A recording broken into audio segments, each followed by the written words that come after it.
Nan dua bata ena loma ni non dui dana non da ulutanga ena kabien dendai nan dua bata ena loma ni non dui kena baka peritania unity in diversity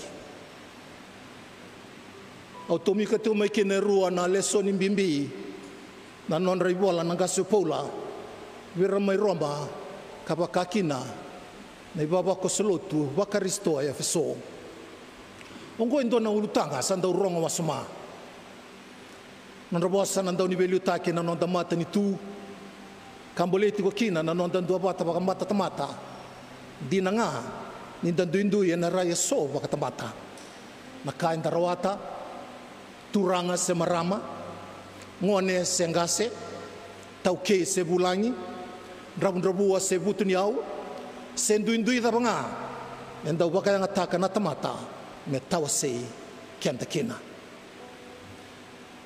ena nonda bole lotu baba kosa centenary au nanuma me ulabeta da kimai na ulutanga go me na buke kenda na nonde laola ko baka baba koso lotu baka risto ena mbaki sa kotongo e matanda ronondolu rosanga bulu kalima nan dua bata ena lomba ni nondan dindui ena ibola rua sa wiliki be kenda na bola Paula verne baba kosa efeso ke na bola Paula verna vafa kosa lotu baka risto mai Roma e vida na itobo si bagrau ni bula e bola tikongo na gasio Paula kana menabu ke ana non tumbu kan dua bata tiko na ibaba koso enda lotu bou bakaristo era sango lebatiko dabaka na nule suyana ibola se bola mai na vida non dolu namba kisawati sengai tekibu la mata vake mai na lotu bakaristo birna baba koso mai Roma baka madala taka ko Paula ena loma ni bola Paula birna kai Roma na bika kilang nembaleta na baka bauta baka risto kena baka dorisar na nonrambula na tamata lotu baka risto kena bula bou ni rasa tu bata ki karisto kena bengarabi ena wasetin kerua inda tomika kena vida naka matai me soli na yango me manrali bula me sabasaba me binaka buana kalo ya saranga na nom doi sorro bakayalo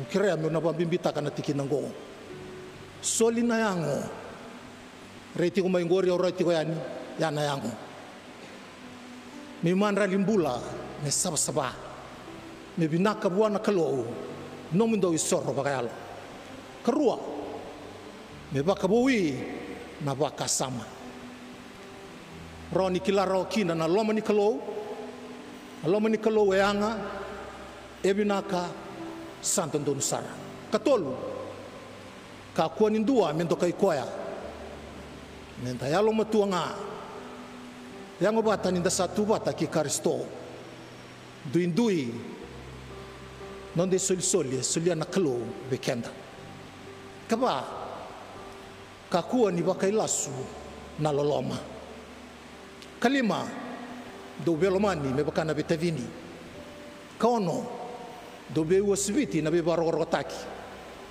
kabitu ngumo tua ti ko ngana lomdo nang karaba na turanga kawalu do reki wasota na karawa kaviwa yalon dina na masu katini do be botai be rangan reba na be buke wakati ngui ira na bulangi ya sona ba totobi sembera na bunau ya sona ba totobi ena bola Paula verna kai Roma verna baba koso mai efeso verna baba koso mai efeso baka mosutira na baba koso efeso Paula matai mondo yalo malumalumu kerua do yalo malua katolu do besota bangdende kaba be bosoti ena loloma kalima maroroena lo mabata ni alo tambu bau di bata na bebi nakati ni san domba ngana yango alo tambu dombonga na bauta, dombonga na turanga, vi papito istaki en dombonga, kalau sa tamanda kedenga en dombonga, kwa salwa na kakedenga, sa rumamay na kakedenga, sa tiko na lumamundo kedenga. Ay so na baka tuturi, may na lesoni en dawilika. Namatay ni nonda baka sama.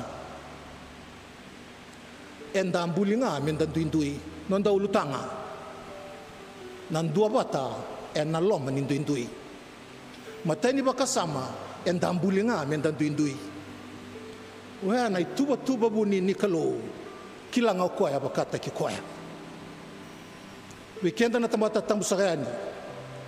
Drenre menda kune rua merau tau bata. Drenre saranga. Rau mandanganan rua ke dona bubale tukinan rua. Dina ni rau tau bata tumbaka na bi kapakayang e rau duindui tsunga. Ya na iba takile kile lebu ino na bembuli na kalau bakata ki koya embuli kentanga mi da duidui. Ya na kalau that's God's creation all over. Tekibu ngamai na baka tekibu. Ndarong dira na mataseri. Kira to langati ko nga na sprano na nondalo tu tau ko sa nandua na lotu boring to kabalila ye. Yan nirabi duruma kimai na bendomo. Dia da kimai na rongo binaka kami da. Nanonda senikau. Duindui na senikau era tungo. Duindui ko te mai. Duindui na banua kau mai kina. Ia ni ramai biuta ba tau na kenandau. Serau na bali. Erai rebinaka di nanga ni randuindui. Ya na kau biawa seti ubekenda ena ya kabian tindai enda buli mendanduindui. Ya na inaki ni kalau ubekenda enda buli nga mendanduindui. Ena ngande balaka Tanzania kile kinda na susuman manu rase tete tiko nga narbula sembersar ni bukata kende biti na tauni lailai moshi kito atiko kina 2 milioni mandanga na tauni lailai ya 2 milioni tiko nonra wild park dan tau bondo tunga na lori nda lago tiko mda sarabir na be manu era tiko lo mabata na pakya na elefaniti na layone na be matangali manu buka na buffalo na udi wailai ya na kalo mana buli na kalo tambuli mendanduindui ya na ulutanga na ya kabian dai mendandua bata na lo mani non danduindui ngo mendan dua bata na lo mani non danduindui ngo karuani baka sama na Kristo nga ibi bakan dua bata taki na Kristo nga ibi bakan dua bata taki non da baba koso to na tiko sarmay na waswas na balimo may lami ikito na tiko sarmay na waswas na babitu to na kanta na tiko ngori turaki suba raiwanga riwai pe panuan duindui panua dan dui da butu mai kina to toka na nonda songa na baki sauti pakamata ni tu kumbuna buran pasanga tobata duindui na sana dan dui da butu mai kina duindui na bubale na susungi da ke mai kina duindui na korni buli entala koba duindui na ka endambula takamai na non dan dui bubale yang damai tikongo na lo mani baba kose nan duam bulungan ka na karistonga ibe bakan dua batataki kau tiken damai na be bonua kedanga dan dui tu mai kina en damai lo ni baba kose na ban lo tulebu na centenary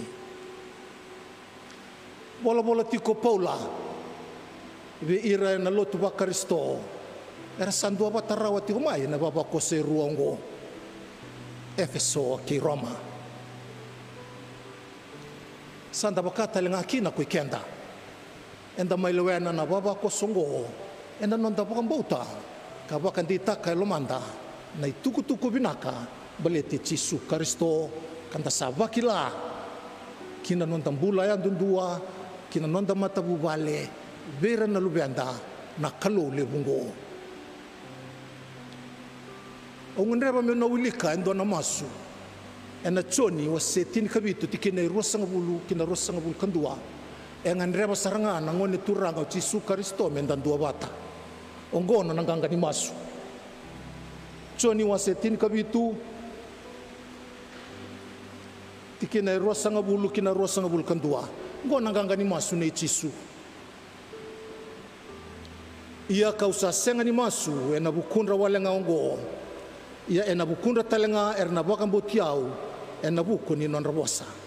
Meran duam bau kedenga. Me baka entarusan duam bau tamangu. Meran duam bau ke kendaru. Me baka dinata kubura-bura ni kemuni satalai umai. Ia na baro roko ko ni asulia mai biau kausa sulia bira meran duam bau me baka entarusan duam bau.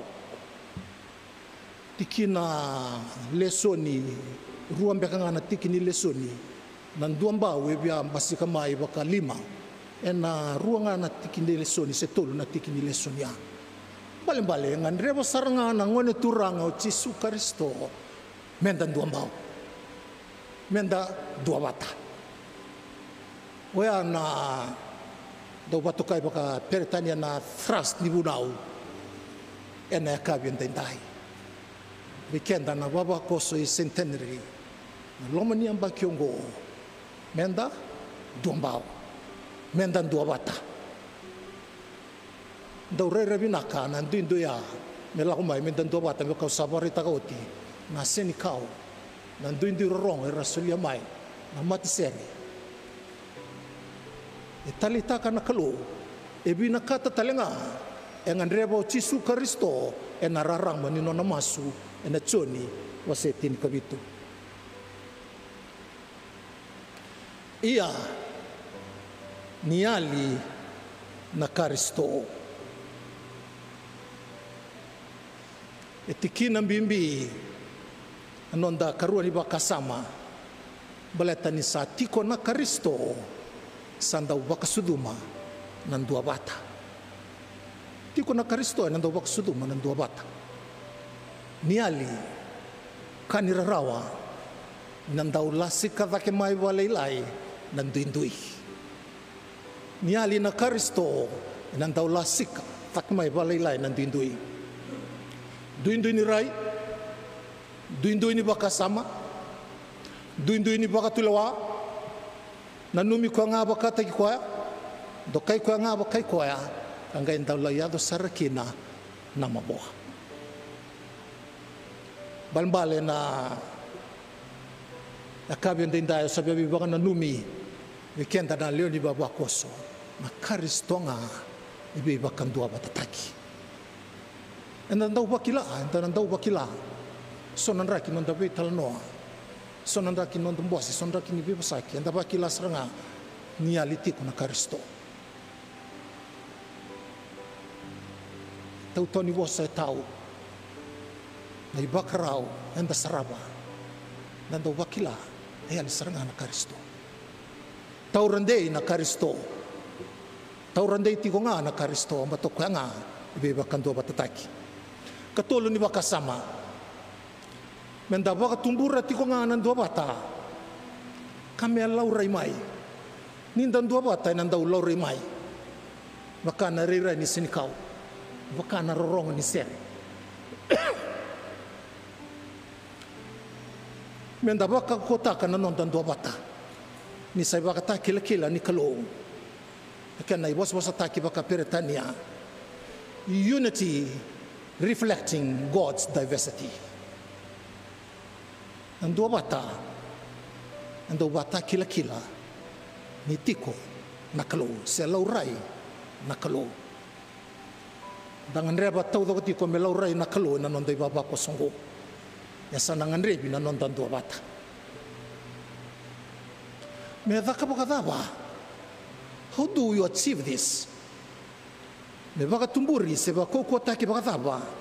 Nanondan dua bata tiko baka ibaba koso.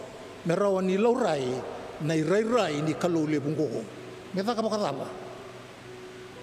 Ana taruliu. Obia bibaga na numikina. Ene kabende ndai bekenda na baba koso na tiko baloti. Ikemni na barorong tiko mai na bekai kimami. Nda takaba bakadaba. Merau ni tan dua bata tiko nga. Endua na non da lesoni na madha wa sawa tiko na singa lo tulebu. Non de bola ni bula. E ba kambimbi taki tiko kina. Nambula ni be tokani. Nambula ni be tokani. Enda rongo da talanga na lesoni ena kabende ndai. Na kalosa solia otitu na non soli be kenda yandundua. Sati kono misol-soli. Kesoni kila alo binaka. Wangara. Tarong na klo na soli-soli da ba tiko biao. Na soli-soli saranga ya tiko ngori. Me baka yang ataki. Me baka tumburikina nan dua bata. Me baka yang ataki donu. Baka matau. Baka binakasara. Duindui na soli-soli tiko bikenda. Sabar itaka utin da duindui. That's God's creation. Tuba-tuba po ni kaloya. Yan ay suli-suli sa rangangori. Ne lakomay ke. Me bagay ang ataki. Mentaron in dua bata. Me lauray na kalo. Yan ba sika takimay na kalo. Baka na nanuti ko na bingaw na ni masu-masu. Na singa baruai kina singa tamu. Tulun yang baki ni bengarabi baga tawa. Nalaman tu balilut. Irana turanga maramanga. Selaurai mai na tulun yang baki sauti. Sara laurai tu kangango. Sai kuat cikuli na rai ni dua bata. Ena binraki ni sokalo singalebu butuvanga ekabi sai kwa ngona keneri rai ena rawa ni binaka ena talita kasaranga uci Yesu Kristo ena talita kasaranga na kalo me binaka me talabi ta ketali balatea na keneri rai ni kalo ya nalon tutulong ni baba kos sa baka mamasukin na weekenda ena kabi endin ta induang anak kau nganrewa mentan dua bata nabi sul saranga sa tiungori kau tamai me bayang ataki ena lo manilotu sab-saba weekenda oti ni baka sama ena kabi ni kuwa menda maroroya nanondan dua bata Indasan dua bata, tamaro rasaran dua bata ya.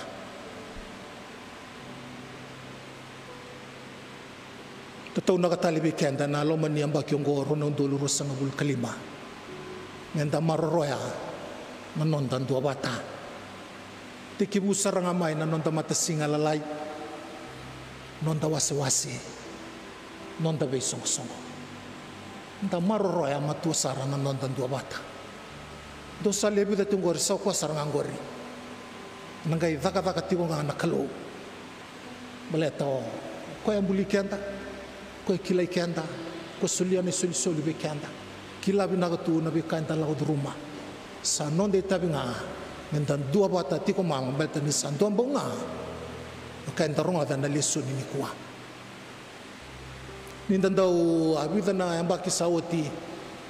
Nindan daw ngole sumbumai na Edinburgh Drive benda siru sumbumai tondong oleh mai tamabu ami kitong oleh mai tauni semenda tambe takiani na siru mai na sami matau klase tiumbenga na balean romo tambarua tondo na kanda boleh toka ne asani baloya saya li nangau nango daw non rabali tuiliu na Public Employees Union sepem daw boleh itu ngakina united we stand divided we fall sa kwa sarangay talangay binakata na kalo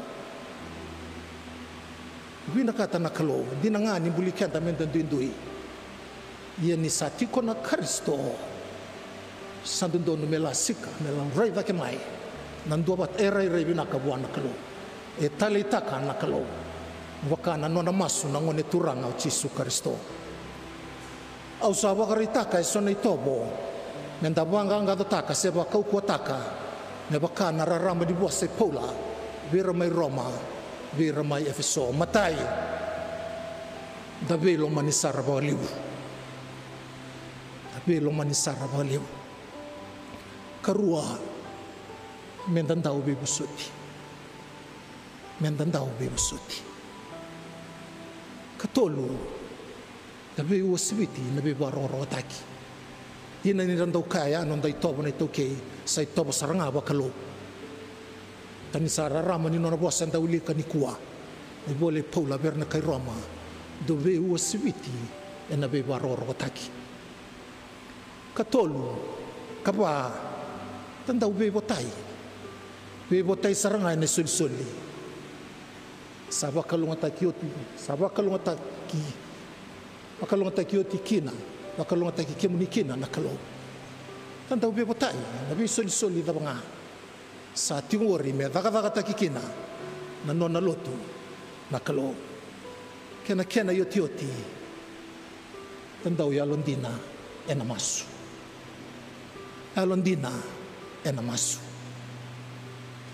ai bida nei tobo e uno tagatiko Paula vira mai Roma makatalinga kina vira mai Efeso sa tangai rongo da kina nimbasi kama so na bua ni alo tambu alo malumu na alo malua balbale na Kristo kena alo tambu mesa kwa saranga ni lebiku seme lebi kenda gumia matua sartiko bale tongori na maroro ikina na nondan dua bata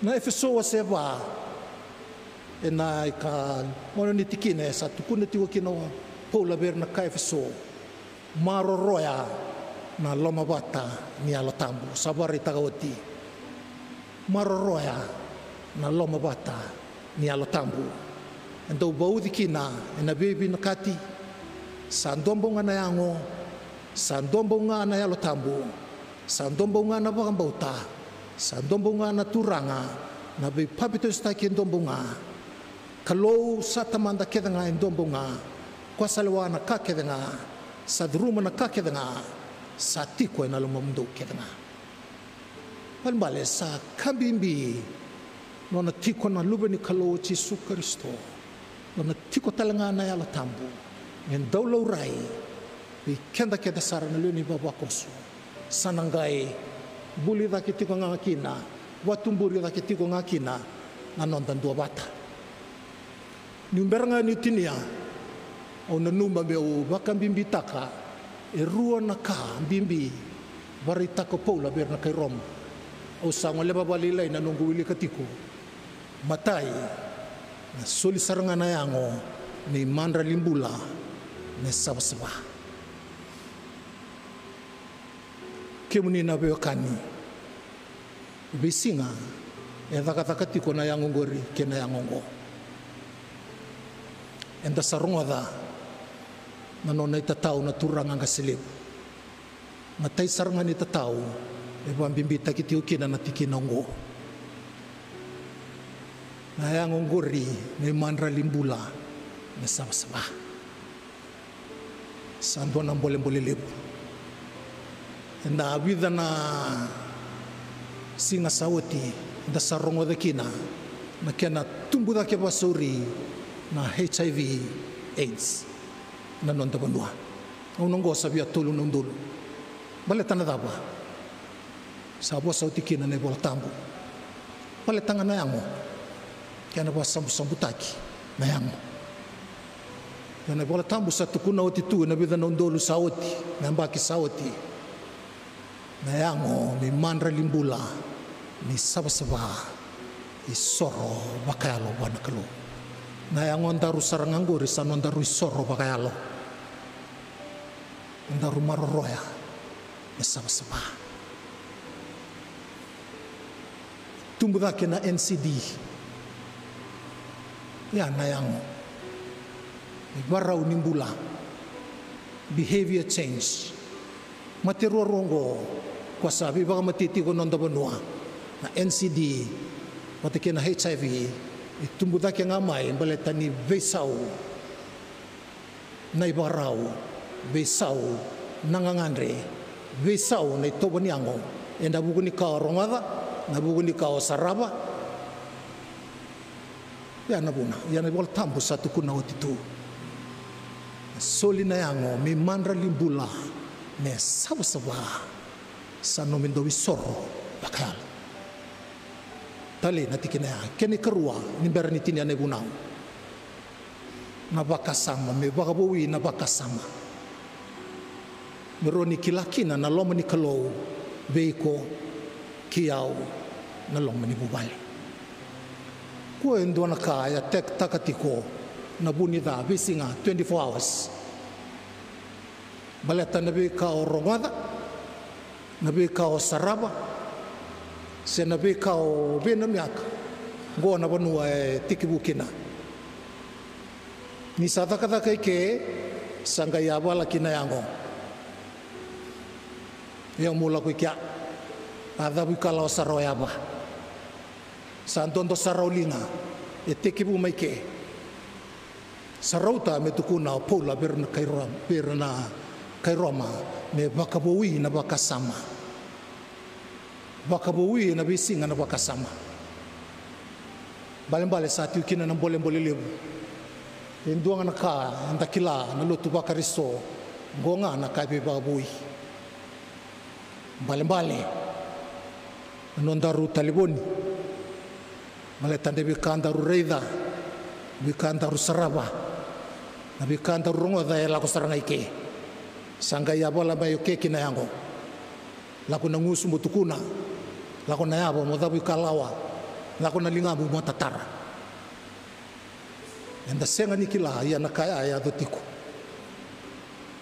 sarauta metatao paula berna kairoma me bagabawi na bakasama bale beisinga tikibu danda na singa tikibu lain rombu na singa mesaba kau kota kingango bal taungonga na bakabu etiko no bakasama na bisinga senga talin dona ka na bosanga ni kalo na bakabu etiko no bakasama na bisinga bale bibanga na buku ni bika so tabati go burbura sa so tabati go biti sangandre me bakale butaki na kena bakabu na bakasama kesenga nanduka sarauta me tatao paula berna kai roma karua saranga ni tatao matainga tatau taka na yango me mandrali sabsaba karua tatau taka na bakasama tengu bakalong taka na kalo bunau lagala kai robi kenta na kabende ndai samas kimami sawa kabina binaka beke munina ne mami kalo nimbuli ke mami me ke mami ndui manai baka tiki bu sengani ke mami wala ngana tamata na beka mbula ke desa ya ningai talamai na lube muni lomani ko Yesus Kristo ko ngaya samai baka ndo batataki ke mami baka ndina taka na kalo nilebu na ni mami malmulumu alai bagabuna me sengani landewa dai mai senilo rai na kalo lomani baba koso ni lomani lotu baletanga niali na lubem ni lomani ko Yesus Kristo sandi na sara na nomni bola ni tatau na kakina anggaso paula bir na kay Roma na yango manrali sabsaba mi soro bagayalo mi bagabuwi na bakasama raw ni kilikina na loma ni kalo anga sabsaba hindi na sabo lebu na kalo anu baka tondi ta ki mami ene ka bendindai kim sala ko ndo ni law bo na ni mami anraba na ni mami bula bagayango ni mami anraba na ni mami bakasama na nema mi anraba na be soli soli kuni sa solia o te tu ki veke mami me dhaka takikina kina nim nomni lotu sabsabaya kirna le ni baba koso me rakilana i soli kuni bakalunga tai kina me baya ngataki bakate tikina na kemuni tu na kimami sama su sanga talento ne ada ngani liom ni lomani ko ci sukaristo ni mami turanga kasane mami bakambula meni